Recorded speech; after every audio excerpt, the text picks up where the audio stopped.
ekspor 2.280 ton. Assalamualaikum warahmatullahi wabarakatuh. Selamat datang kembali di channel El Lela Official, pusat informasi haji dan umroh paling update.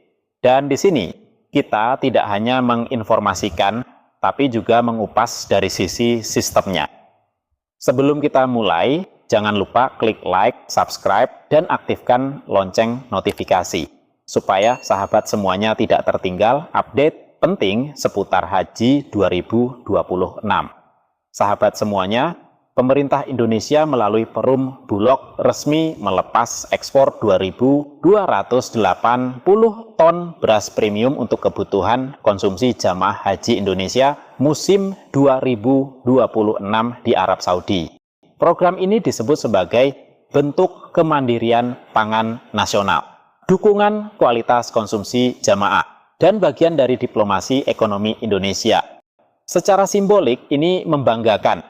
Indonesia bukan hanya mengirim jamaah, tapi juga mengirim berasnya sendiri ke Tanah Suci.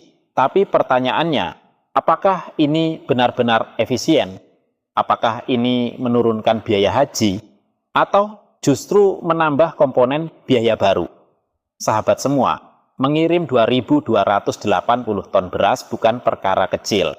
Ada komponen, biaya pengiriman laut, asuransi kargo, penyimpanan di pelabuhan Saudi, distribusi ke Makkah dan Madinah, dan koordinasi catering lokal. Biasanya, konsumsi jamaah haji Indonesia disuplai oleh vendor lokal Saudi. Artinya tidak ada biaya logistik lintas negara.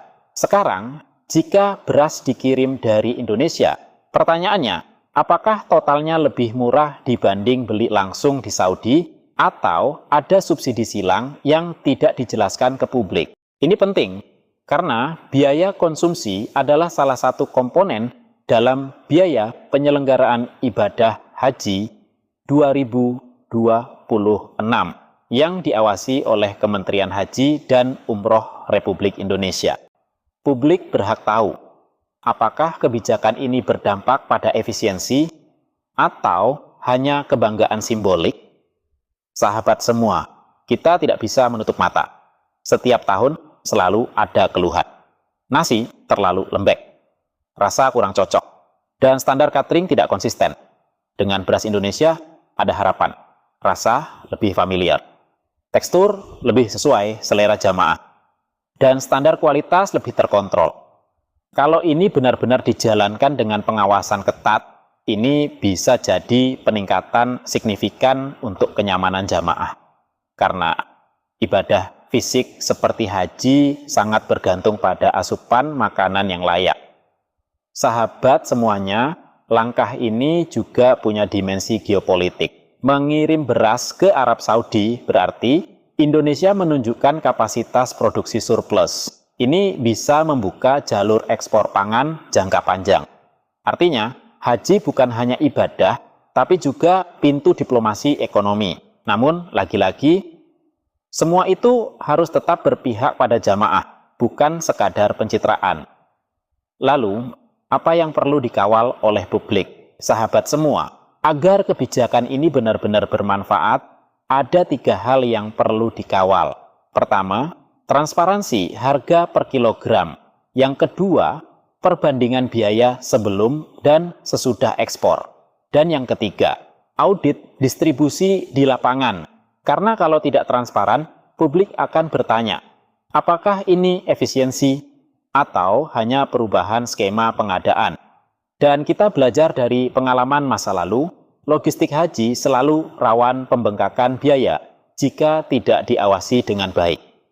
Jadi, sahabat semua, langkah ekspor 2.280 ton beras ini bisa menjadi simbol kemandirian, peningkatan kualitas konsumsi jamaah, bagian dari diplomasi pangan, tapi juga berpotensi menjadi tambahan biaya logistik, program simbolik tanpa efisiensi nyata, celah baru dalam tata kelola pengadaan. Disinilah pentingnya publik melek sistem, karena haji bukan hanya soal berangkat dan pulang, tapi juga soal bagaimana dana jamaah dikelola secara amanah dan transparan. Sahabat semua, kalau menurut sahabat semuanya, langkah kirim beras ini lebih banyak manfaatnya atau justru perlu dikritisi? Tulis pendapat sahabat semuanya di kolom komentar. Dan jangan lupa klik like dan subscribe karena kita akan terus membedah Haji 2026 secara tajam, objektif, dan berbasis data. Sampai jumpa di konten selanjutnya. Wassalamualaikum warahmatullahi wabarakatuh.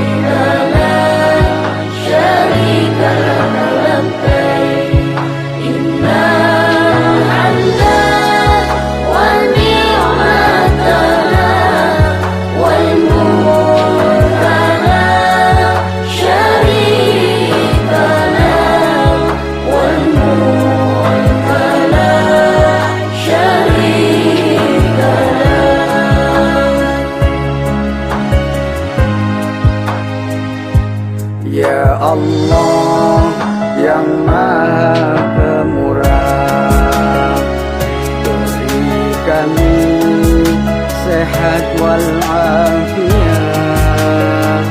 rizki berlimpah yang halal barakah, keluarga sakinah, mawaddah warahmah, putra putri yang salih salihah, ahli ilmu dan ahli ibadah.